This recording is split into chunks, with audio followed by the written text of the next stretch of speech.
बिस्मिल्लाहिर्रहमानिर्रहीम अस्सलाम वालेकुम।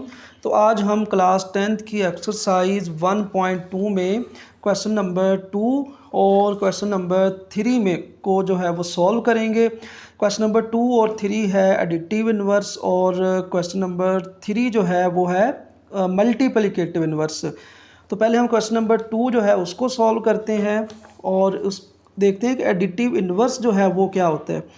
एडिटिव इन्वर्स जो है वो हमारे पास कोई भी अगर नंबर है, जिस तरह 2 है तो प्लस का 2 है, इसका एडिटिव इन्वर्स होगा -2। अगर फॉर एग्ज़ाम्पल हमारे पास कोई भी एक z है कम्प्लेक्स नंबर, तो हम उसको जस्ट माइनस के साथ जो है वो मल्टीप्लाई कर देंगे तो वो हमारे पास एक एडिटिव इन्वर्स आ जाएगा। जब हम एक कम्प्लेक्स नंबर z को मल्टीप्लाई कर रहे होंगे -z आ जाएगा, तो उसके साथ जो रियल और इमेजिनरी है उसके साथ भी हम माइनस को मल्टीप्लाई कर देंगे। जो आंसर होगा वो हमारे पास एक एडिटिव इन्वर्स होगा। तो आइए क्वेश्चन नंबर 2 को सॉल्व करते हैं। तो क्वेश्चन नंबर 2 में वो कह रहा है right additive inverse for each complex number, और इसका फर्स्ट पार्ट है 3 + 2 आयोटा। इस 3 + 2 आयोटा को हम लेट कर लेंगे कि ये z के इक्वल है, तो z = 3 + 2 आयोटा आ जाएगा। अब हम यहाँ पे लिखेंगे एडिटिव इन्वर्स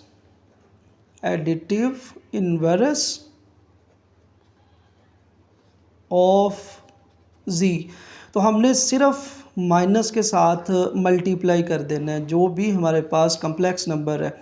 तो ये आ जाएगा -z। जब माइनस को अंदर मल्टीप्लाई करेंगे तो दोनों के साइन जो हैं वो चेंज हो जाएंगे, ये -3 आ जाएगा और ये आ जाएगा -2 आयोटा। तो ये हमारा क्वेश्चन नंबर 2 का फर्स्ट पार्ट सॉल्व हो गया। अब सेकंड पार्ट को सॉल्व करते हैं। तो इसमें भी वो कह रहा है कि इसका एडिटिव इन्वर्स फाइंड करें। उसी तरह हम लेट कर लेंगे कि ये z के इक्वल है, तो ये आ जाएगा 4 - 3 आयोटा।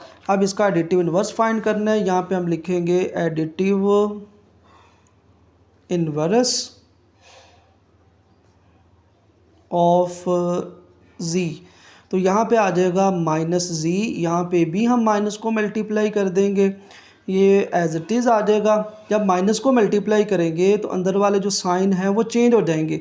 यहाँ पे 4 के साथ प्लस है तो वो माइनस हो जाएगा। ये माइनस जब इस माइनस से मल्टीप्लाई होगा तो माइनस मल्टीप्लाई माइनस जो है वो +3 आयोटा जो है वो आ जाएगा। अब ये सेकंड पार्ट था। अब इसके आगे थर्ड पार्ट को हम सॉल्व करते हैं। तो थर्ड पार्ट है 5 - 7 आयोटा। उसी तरह हम लेट करेंगे कि ये z के इक्वल है, तो ये आ जाएगा 5 - 7 आयोटा। और यहाँ पे हम लिखेंगे एडिटिव इन्वर्स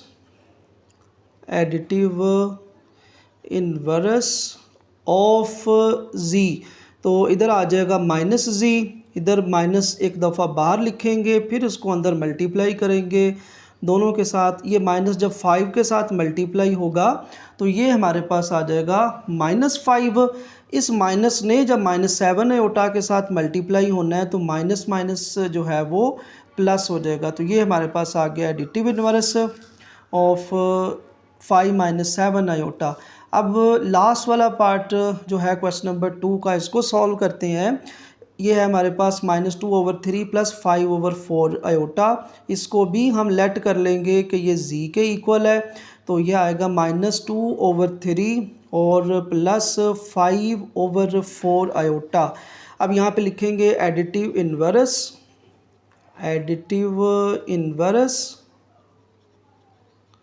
ऑफ z। तो इधर आ जाएगा -z, माइनस एक दफ़ा उसी तरह बाहर लिखेंगे, फिर नेक्स्ट स्टेप में हम इसको मल्टीप्लाई कर देंगे। तो ये -z, माइनस को जब मल्टीप्लाई करेंगे तो ये माइनस मल्टीप्लाई माइनस हो जाएगा प्लस, ये माइनस जब इस प्लस से मल्टीप्लाई होगा तो माइनस, और ये आ जाएगा 5/4 आयोटा। तो ये था हमारा क्वेश्चन नंबर 2 जिसके 4 पार्ट हमने सॉल्व किए, उनका एडिटिव इन्वर्स फाइंड किया। अब हम क्वेश्चन नंबर 3 को सॉल्व करेंगे और वो है मल्टीप्लिकेटिव इन्वर्स। तो पहले तो हम देखते हैं कि मल्टीप्लिकेटिव जो इन्वर्स है वो क्या होता है। फॉर एग्ज़ाम्पल हमारे पास एक नंबर 3 है, तो 3 का जो मल्टीप्लिकेटिव इन्वर्स है वो होगा 1/3। यानी हमने उसका जो बटा है वो चेंज कर देना है। इसका जो बटा है वो 1 है तो ये आ जाएगा 1/3। इसी तरह कोई और नंबर है, सिर्फ 4 है, तो उसका मल्टीप्लिकेटिव इन्वर्स क्या होगा, 1/4। यानी कि हम नंबर को और उसके मल्टीप्लिकेटिव इन्वर्स को जब मल्टीप्लाई करें तो आंसर जो है वो 1 आए। इसी तरह अगर फॉर एग्ज़ाम्पल हमारे पास एक z है नंबर और उसका मल्टीप्लिकेटिव इन्वर्स जो है वो फाइंड करना हो तो हम उसका जो मल्टीप्लिकेटिव इन्वर्स है वो लिखेंगे 1/z। अच्छा, अब क्योंकि ये z एक कम्प्लेक्स नंबर है और हमने यहाँ पे वो उसका मल्टीप्लिकेटिव इन्वर्स फाइंड करना है, तो जब z जो है इसकी पावर जो है वो 1 है, इसका कोफिशिएंट भी 1 है, इसकी पावर भी 1 है। जब ये z ऊपर आएगा तो इसकी पावर जो है वो हो जाएगी -1। तो जब हम मल्टीप्लिकेटिव इन्वर्स फाइंड करेंगे तो वहाँ पे हम z इन्वर्स लिखेंगे और आगे 1/z और जो भी वैल्यू होगी जो हमें कम्प्लेक्स नंबर दिया होगा उसका हम बटा लिख लिया करेंगे। तो आइए क्वेश्चन नंबर 3 को सॉल्व करते हैं। तो क्वेश्चन नंबर 3 है find multiplicative inverse for each complex number, यानी हमने हर कम्प्लेक्स नंबर का जो है वो मल्टीप्लिकेटिव इन्वर्स फाइंड करना है। तो सबसे पहले हम इसको लेट कर लेंगे कि ये z के इक्वल है, तो ये आ जाएगा 4 + 5 आयोटा। तो हमने इसका मल्टीप्लिकेटिव इन्वर्स फाइंड करना है, तो हम यहाँ पे लिख देते हैं एक दफ़ा मल्टीप्लिकेटिव इन्वर्स ऑफ z। तो यहाँ पे आ जाएगा z इन्वर्स और जो कि 1/z के इक्वल है। अब देखें हमने z को उल्टाया है, उसका बटा चेंज किया है, तो अब ये वैल्यू भी मतलब इसका बटा 1 है तो ये भी आ जाएगा 1/4 + 5 आयोटा। यानी हमने जितने भी इसके पार्ट करने हैं 4 के, तो उसमें जब हम मल्टीप्लिकेटिव इन्वर्स फाइंड करेंगे तो जो भी हमारे पास z होगा उसको 1/, लिख लेंगे, उसका बटा लिख लेंगे। अब क्योंकि नीचे आयोटा आ गया तो हमने जो दरमियान वाला साइन है उसको चेंज करके हमने उसको मल्टीप्लाई भी कर देना है और उसको डिवाइड भी कर देना है। जिस तरह हमने क्वेश्चन नंबर 1 में लास्ट पे 2 पार्ट किए थे, डिवाइड किया, तो उसमें भी हमने साइन चेंज करके उसको मल्टीप्लाई किया था और डिवाइड किया था। तो यहाँ पे भी डिवाइड भी कर देंगे 4 - 5 आयोटा। अब ये 4 - 5 आयोटा जब 1 के साथ मल्टीप्लाई होगा तो ये आ जाएगा 4 - 5 आयोटा और नीचे इन दोनों ने आपस में मल्टीप्लाई होना है, 4 + 5 आयोटा और 4 - 5 आयोटा। इसको नेक्स्ट सॉल्व करेंगे तो ये हमारे पास आ जाएगा 4 - 5 आयोटा ओवर 4। अब यहाँ पे बिल्कुल जो वैल्यू सेम है, जस्ट प्लस माइनस का चेंजिंग है, तो इसमें भी हमने वही फार्मूला लगाना है a² और माइनस जो है वो b²। यानी पहली वैल्यू जो 4 होगी उसका स्केयर और जो दूसरी वैल्यू उसका स्केयर और दरमियान में जो है वो साइन माइनस का आ जाएगा। अब 4 - 5 आयोटा जो है वो एज इट इज़ आ जाएगा, 4² 16 और 5 का स्केयर जो है वो आ जाएगा 25 और आयोटा का स्केयर यह आ गया 4 - 5 आयोटा ओवर 16 - 25 और आयोटा स्केयर की वैल्यू जो है वो आ जाएगी -1। अब इसी तरह 4 - 5 आयोटा 16 - 25 -1 से मल्टीप्लाई होगा तो ये हमारे पास आ जाएगा +25 और 4 - 5 आयोटा एज इट इज़ आ जाएगा। नीचे हम इसको ऐड कर देंगे 25 + 16 तो ये हमारे पास आ जाएगा 41। अब इसका बटा जो है वो अलग-अलग कर देंगे तो ये आ जाएगा 4/41 और -5 आयोटा ओवर 41। तो इधर हमने ये फाइंड कर लिया इसका मल्टीप्लिकेटिव इन्वर्स, जो हमें z दिया था ये उसका आ गया मल्टीप्लिकेटिव इन्वर्स। तो अब सेकंड पार्ट को सॉल्व करते हैं। तो ये दिया है 6 + 2 आयोटा, इसमें भी हमने मल्टीप्लिकेटिव इन्वर्स फाइंड करना है। तो सबसे पहले इसको लेट कर लेंगे कि ये z के इक्वल है, तो ये आ जाएगा 6 + 2 आयोटा। तो हमने इसका मल्टीप्लिकेटिव इन्वर्स फाइंड करना है, तो यहाँ पे लिखेंगे मल्टीप्लिकेटिव इन्वर्स ऑफ z। तो यहाँ पे हम लिखेंगे z इन्वर्स और फिर लिखेंगे 1/z और ये जो वैल्यू है इसको बटे में लिख देंगे 1/6 + 2 आयोटा। अब 6+2 आयोटा है, तो हमने क्या करना है कि नीचे वाली जो कम्प्लेक्स नंबर है उसका दरमियान वाला साइन चेंज करके हमने उसको मल्टीप्लाई भी कर देना है और उसको डिवाइड भी कर देना है। जिस तरह 6+2 आयोटा है, यहाँ पे मल्टीप्लाई कर दिया 6-2 आयोटा से और डिवाइड भी कर दिया 6-2 आयोटा के साथ। अब 6-2 आयोटा 1 के साथ मल्टीप्लाई होगा तो ये हमारे पास आ जाएगा 6-2 आयोटा, और नीचे वाले नंबर जो हैं वो आपस में मल्टीप्लाई होंगे तो ये आ जाएगा 6+2 आयोटा और 6-2 आयोटा। 6-2 आयोटा नीचे जो है वो फार्मूला यूज़ हो जाएगा, यानी पहली वैल्यू का स्क्वायर और माइनस सेकंड वैल्यू का स्क्वायर आ जाएगा। 6-2 आयोटा, तो इस तरह 6 का जो स्क्वायर है वो आ जाएगा 36 और 2 का स्क्वायर ये आ जाएगा 4 और आयोटा का स्क्वायर। अब आगे जो है वो आयोटा स्क्वायर की जो वैल्यू है वो पुट कर देंगे।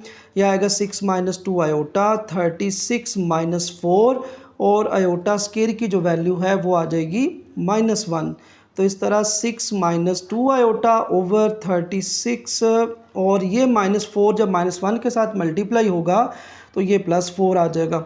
अब नीचे वाले जो नंबर हैं वो आपस में ऐड हो जाएंगे तो ये हमारे पास आ जाएगा 36 + 4 40। अब इनका बटा जो है वो अलग-अलग कर देंगे तो ये आ जाएगा 6/40 -2/40 आयोटा। अब इसको हम आगे सिंप्लीफाई करेंगे 6/40 -2/40 आयोटा, तो ये 2 के टेबल पे कैंसिल हो जाएगा। 3 2 6 20 2 40। इसी तरह ये आ जाएगा 2 1 2 और 2 20 40। अब इसको लिख देंगे तो ये हमारे पास आ जाएगा 3/20 -1/20 आयोटा। तो ये हमने सेकंड पार्ट का जो कम्प्लेक्स नंबर है वो फाइंड कर दिया है। तो हम यहाँ पे भी लिख देंगे जी इनवर्स और 1/z। अब नेक्स्ट पार्ट को सॉल्व करते हैं। तो थर्ड पार्ट है 7 - 3 आयोटा। इसका भी हमने जो है वो मल्टीप्लिकेटिव इन्वर्स फाइंड करना है, तो इसको लेट कर लेंगे उसी तरह z = 7 - 3 आयोटा। तो हमने इसका मल्टीप्लिकेटिव जो इन्वर्स फाइंड करना है वो यहाँ पे हम लिख लेंगे मल्टीप्लिकेटिव इन्वर्स ऑफ z। तो यहाँ पे लिखेंगे z इनवर्स और 1/z। इसका बटा जो है वो चेंज कर देंगे, यह आ जाएगा 1/7 - 3 आयोटा। अब क्योंकि जो नीचे वैल्यू है हमने उसका साइन चेंज करके उसको मल्टीप्लाई भी कर देना है और उसको डिवाइड भी कर देना है। यह आ जाएगा 1/7 - 3 आयोटा मल्टीप्लाई 7 + 3 आयोटा और डिवाइड भी कर देंगे 7 + 3 आयोटा के साथ। अब ऊपर 1 ने जब 7 + 3 आयोटा के साथ मल्टीप्लाई होना है तो वो आ जाएगा 7 + 3 आयोटा, और नीचे ये आपस में नंबर मल्टीप्लाई हो जाएंगे 7 - 3 आयोटा और 7 + 3 आयोटा। अब इसको आगे फर्दर सॉल्व करेंगे तो 7 + 3 आयोटा जो है वो एज इट इज़ आ जाएगा, नीचे फार्मूला यूज़ होना है। तो ये जो है 7 - 3 आयोटा ये है a - b और 7 + 3 आयोटा ये है a + b। तो इसमें आ जाएगा पहली वैल्यू का स्क्वायर और माइनस सेकंड वैल्यू का स्क्वायर। तो यह आ गया 7 + 3 आयोटा ओवर 7 स्क्वायर 49, 3 स्क्वायर 9 और आयोटा का स्क्वायर आ जाएगा।